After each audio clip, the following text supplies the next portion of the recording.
ताज़ा होले विथ रिया में आपका स्वागत है और आप देख रहे हैं न्यूज़ पीआर। आज हम आपको शालिनी अग्निहोत्री की कहानी सुनाएंगे, जो कि आईपीएस ऑफिसर हैं। 2011 में इन्होंने यूपीएससी एग्ज़ाम क्वालिफाई किया था, 285 रैंक हासिल किया था और एक इंसिडेंट के कारण इन्होंने यूपीएससी एग्ज़ाम दिया और आईपीएस ऑफिसर बनी है। तो चलिए इनके बचपन पे चलते हैं। तो ये हिमाचल प्रदेश के रहने वाली हैं। इनके पिता बस में कंडक्टर का काम किया करते थे और परिवार बहुत ही आर्थिक रूप से बहुत मजबूत नहीं था।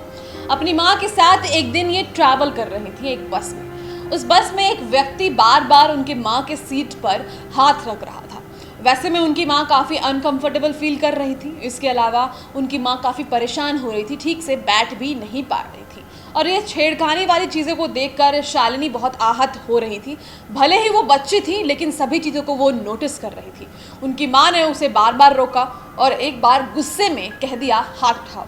उसके बाद उस व्यक्ति ने जैसा रिएक्ट किया और जो बातें कही, वो शालिनी के मन को, दिल को छू गई। आपको बताएं कि उसने उनकी माँ को कहा कि तुम कहीं की डीसी हो रही हो, जो तुम्हारी बात मैं सुनूंगा।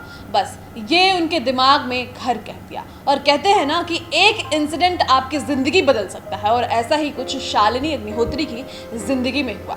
ये चीज़ें उन्होंने नोटिस की और उसके बाद उन्होंने ठान लिया कि अब वो ऐसे पद पर जाएंगी जिस पद पर जाकर वो इन चीज़ों को रोक सके और लोग उनकी बातों को ऐसे समझ सके, मान सके, और जो भी लोग गलत कर रहे हैं उनसे उन लोगों का वो पीछा छुड़वा सकें। और शालिनी ने यह ठान लिया। बचपन से ही पढ़ाई करने लगी और काफ़ी तेज़ भी रही। कॉलेज से ही ये यूपीएससी की तैयारी करना शुरू कर दिया था। इन्होंने अपने पेरेंट्स को नहीं बताया था कि मैं यूपीएससी एग्ज़ाम की तैयारी कर रही हूँ या फिर किसी कॉम्पिटिटिव एग्ज़ाम की तैयारी कर रही हूँ, क्योंकि उन्हें डर था। क्योंकि यूपीएससी के बारे में जो धारणा है वो हम सबको पता है कि सबको लगता है कि बहुत टफ है, और इसीलिए हम कोशिश ही नहीं करते।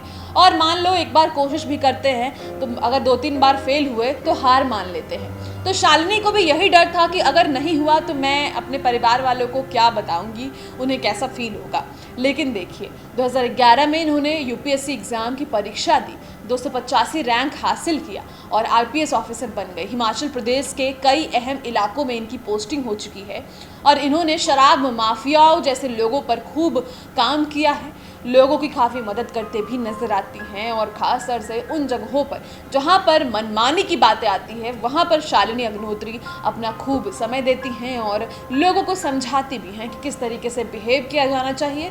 और फिर उन्हें वो बचपन की चीज़ें याद आती है कि जो बचपन में इनकी माँ को कहा गया था कि तुम कहीं की डीसी हो क्या। अब वो कहीं की आईपीएस ऑफिसर बन चुकी हैं, देश की आईपीएस ऑफिसर बन चुकी हैं। और हमारे लिए प्राउड की बात है कि ऐसी महिलाएं हैं जो हार नहीं मानती हैं और जो चीज़ों को नोटिस करती हैं उसके कारण आगे बढ़ जाती हैं। तो फिलहाल आज की इस कहानी में इतना ही। कल फिर एक नई कहानी के साथ मिलेंगे। तब तक के लिए आपको इसी वक्त हमारे पास आना पड़ेगा कल ताज़ा होले विद रिया के एक दूसरे एपिसोड में। और आज दिन भर तमाम खबरों के लिए बने रहें हमारे साथ। धन्यवाद।